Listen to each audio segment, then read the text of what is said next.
Evening, YouTube. Just thought I'd pop on and do a little video that takes me back to my days when I first started watching modeling YouTube. Model videos on YouTube.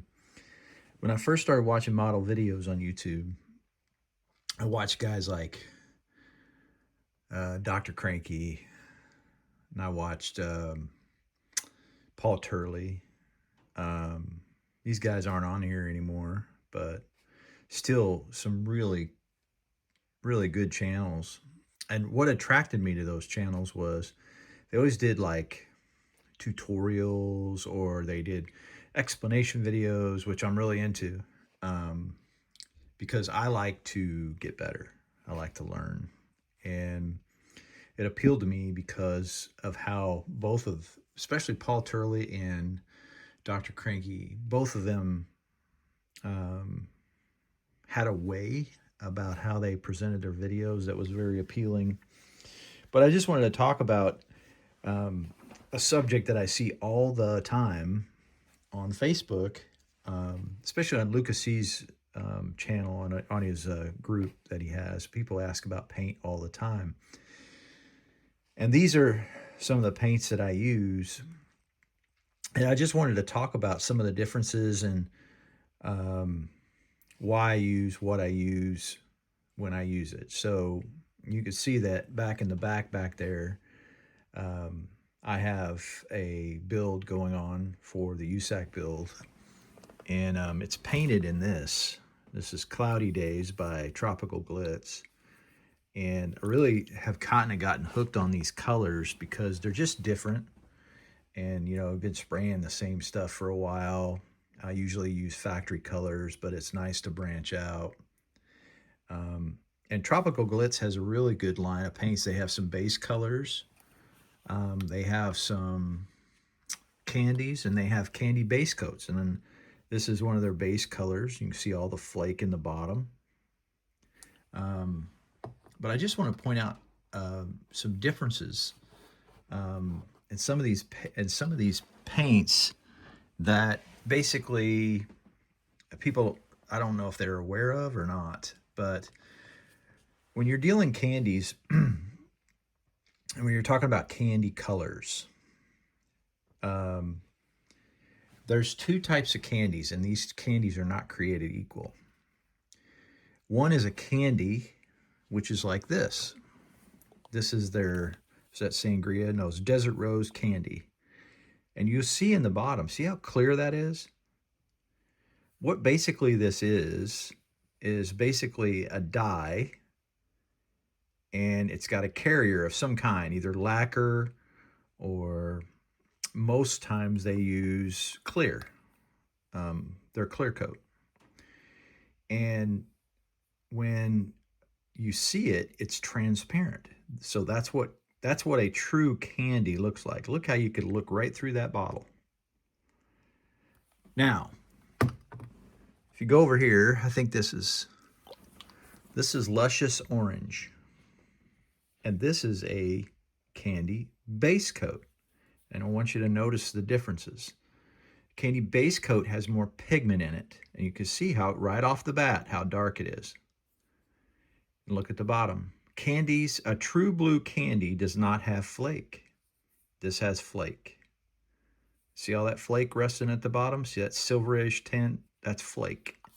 It's got to be shaken up. But when you talk to Tropical Glitz, House of Colors the same way. Tropical Glitz will tell you that they recommend using a black base coat underneath their candy base coats. Sometimes it doesn't work, sometimes it does. They are a little transparent. You can see silver underneath them.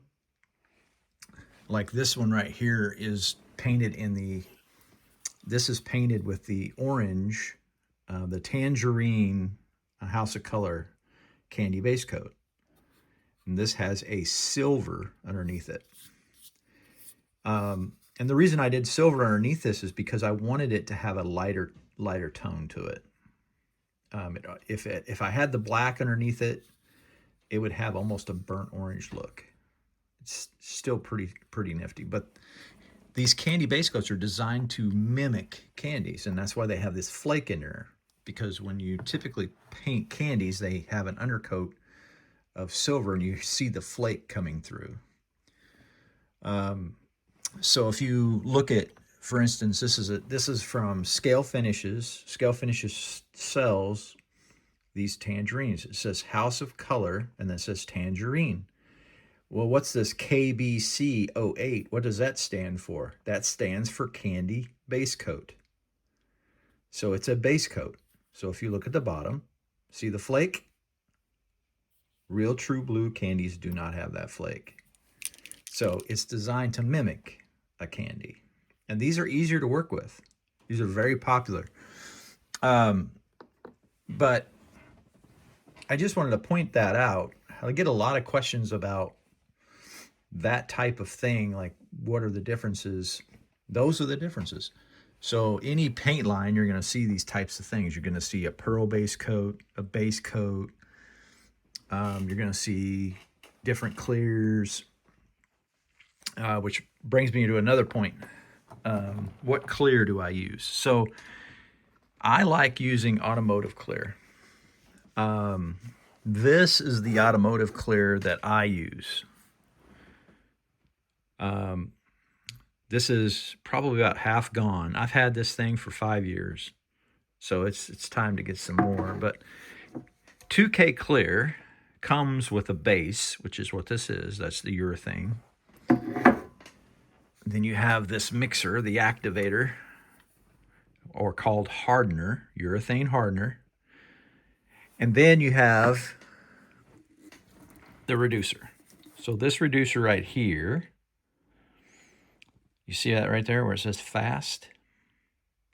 That means that it basically evaporates fast.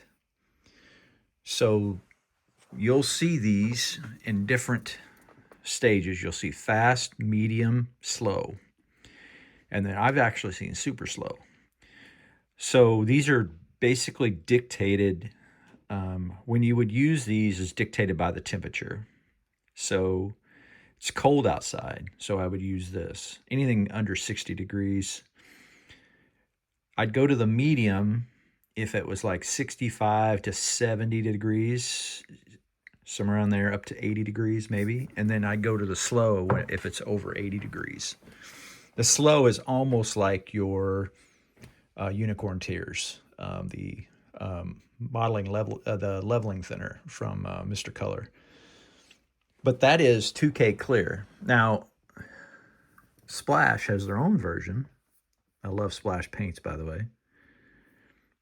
There's their regular clear, and this is the hardener. So mix ratios depend on the manufacturer. So the Restoration Shop, it's 4 parts this,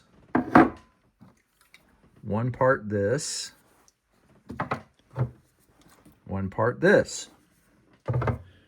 And I think it's on the back, somewhere back here. 411 is what it says. Should say it somewhere. Anyway, that's the mixing ratio. I'm looking for where it says it. Can't find it right now, but it definitely is on the can somewhere. And this, if you'll notice right here, it says mixing ratio 3 parts this to 1 part this. And that you do not have to put thinner in it, although I do put just a little bit. I have some of their urethane thinner that you can get on their website. I use that too. If, for whatever reason, I don't want to deal with 2K Clear, because it is toxic, and if you use 2K Clear, you need to have a mask. I'd recommend using long sleeves and gloves. It's a very toxic chemical. But the finish is very hard, and it shines like nobody's business. It is very much a show car finish when you use 2K Clear.